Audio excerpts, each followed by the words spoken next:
La novel·la Mary Barton d'Elizabeth Gaskell ha estat adaptada per Helena Rovira a l'editorial Palimpsest.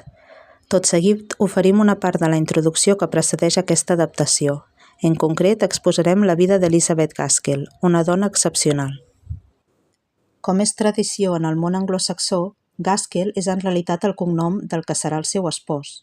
Quan va néixer, la nostra autora es deia Elizabeth Cleghorn Stevenson i va néixer el 29 de setembre de 1810 a Chelsea, aleshores un municipi i actualment un barri de Londres, la capital del Regne Unit.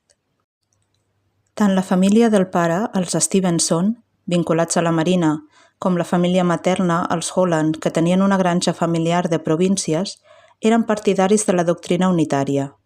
L'unitarisme és un corrent religiós dins del cristianisme que, per simplificar-ho molt, no reconeix la divinitat de Jesús. És a dir, consideren que fou un home enviat per Déu, però només un home. Per tant, la seva mort, la mort de Jesucrist, no havia portat la gràcia a la humanitat ni la salvació, sinó que cada home i cada dona es podia salvar tot esforçant-se i progressant en el coneixement i la bondat. Això feia que valoressin molt els descobriments científics i l'educació. Els Stevenson van tenir 8 fills, però només van sobreviure el primer, en John, que de gran es faria mariner, i la més petita, l'Elizabeth, la nostra autora. De fet, la mare de l'Elizabeth no es va recuperar mai bé de l'embaràs i va morir quan Elizabeth tenia tot just un any. En els seus últims dies de vida, la mare d'Elizabeth havia estat acompanyada per una de les seves germanes, la Hannah Lamb. Quan la mare va morir, la tieta Hannah es va emportar la petita Elizabeth a viure amb els Holland al camp. Així doncs, l'Elizabeth va passar els primers anys de la seva vida al petit poble de Knutsford, d'uns 3.000 habitants, envoltada de tietes, oncles i cosins. Mentrestant, el seu pare, que treballava de buròcrata i s'entretenia escrivint articles, pamflets i llibres d'agricultura, topografia i història naval, s'havia tornat a casar i tenia 2 fills molt més petits que l'Elizabeth. Ella els visitava sovint, però no acabava d'entendre's amb la madrastra i preferia la vida del camp que no pas el bullici de Londres. Als 11 anys la van enviar a una escola ocupada sobretot per filles de famílies unitàries. A l'escola de les germanes Byerley aprenia italià, francès i anglès, escriptura, lectura i aritmètica, dansa i música. Les professores animaven les alumnes a escriure i quan el pare d'Elizabeth va veure que tenia aptituds per a l'estudi, la va animar a aprendre llatí i a llegir els grans autors llatins clàssics, i també novel·listes famosos a l'època, i encara avui en dia, com Cervantes, Defoe, Fielding, Sterne, Richardson i Goldsmith. Uns anys després, en 1827, Elizabeth va deixar l'escola i va anar a visitar uns parents a Gal·les. Tant el seu pare com el seu germà John, que ja era mariner, li havien recomanat que escrigués un diari amb totes les experiències que vivia. Així les podia enviar per carta a en John mentre aquest viatjava per l'Índia i la Xina. El 1828, en John va decidir instal·lar-se definitivament a l'Índia, però durant el viatge va desaparèixer i mai més se'n va saber res d'ell. L'any següent va morir també el pare d'Elizabeth. Es va decidir que el millor per ella era viure amb els Holland, no en un lloc fix, sinó visitant els diversos oncles i tietes que tenia pel territori per tal de conèixer llocs nous i noves persones. Va viure a Newcastle upon Tyne, Liverpool, Knutsford i Manchester. És en aquesta ciutat industrial on va conèixer el seu futur marit, el ministre unitari William Gaskell. La vida de la nostra autora es pot dividir en 3 facetes ben interrelacionades entre elles, evidentment. Per una banda, la seva vida com a esposa i mare de família. Per altra banda, la seva faceta com a escriptora. I també, relacionat amb aquestes dues, la seva participació com a membre de la societat literària i intel·lectual de l'època. Els Gaskell van tenir 6 fills, però només 4 van sobreviure a la infància. La primera, una nena, va néixer morta. Les 3 següents van ser també noies, Marianne, Margaret Emily i Florence. Després d'aquest naixement es van mudar a una casa més gran.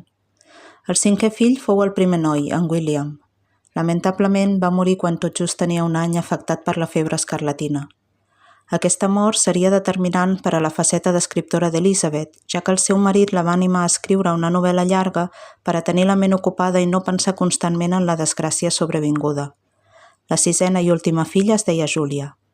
Com a esposa d'un ministre de l'Església, l'Elisabet s'ocupava de visitar malalts, ajudar els pobres i donar classes els diumenges a nois i noies amb pocs recursos. Com acabem de comentar, Elisabet fou també una gran escriptora. Al llarg de la seva vida va publicar nombrosos relats curts, diverses novel·les llargues i la primera biografia de Charlotte Brontë, autora de Jane Eyre. Les obres d'Elisabet acostumen a tenir un to realista i tracten temes de la vida ordinària i normalment ambientats en la seva mateixa època.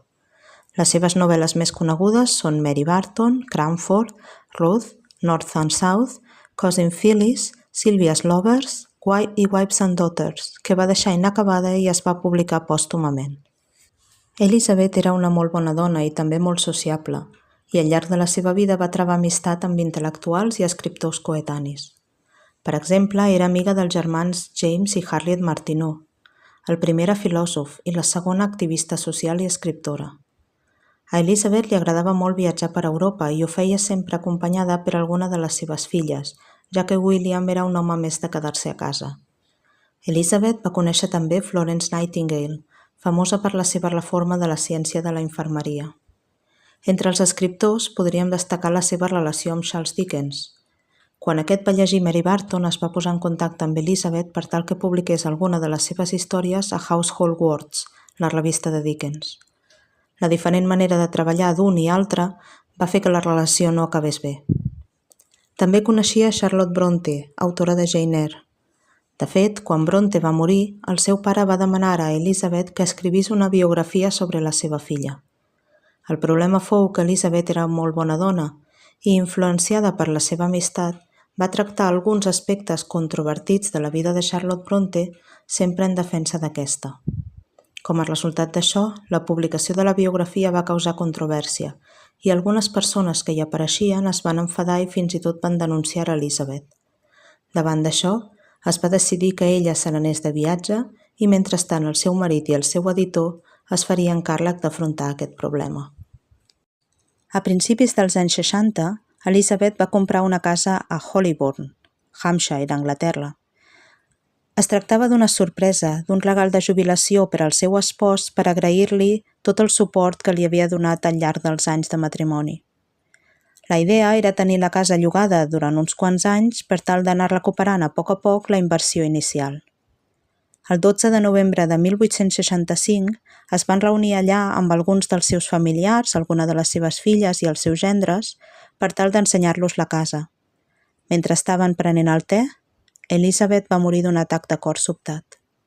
La van enterrar a Knatsford, el poble de la seva infància. El seu marit William va morir 19 anys més tard, en 1884, i fou enterrat al costat de la seva esposa. La fama d'altres escriptors de l'època d'Elizabeth Gaskell, com ara les germanes Brontë o Charles Dickens, ha fet que la nostra autora no sigui tan universalment coneguda. Tanmateix, les seves obres són ben apreciades encara avui en dia. Així, per exemple, 3 d'elles, Cranford, North and South i Wives and Daughters, han sigut adaptades en minissèries de la BBC protagonitzades per actors britànics de reconeguda trajectòria i prestigi.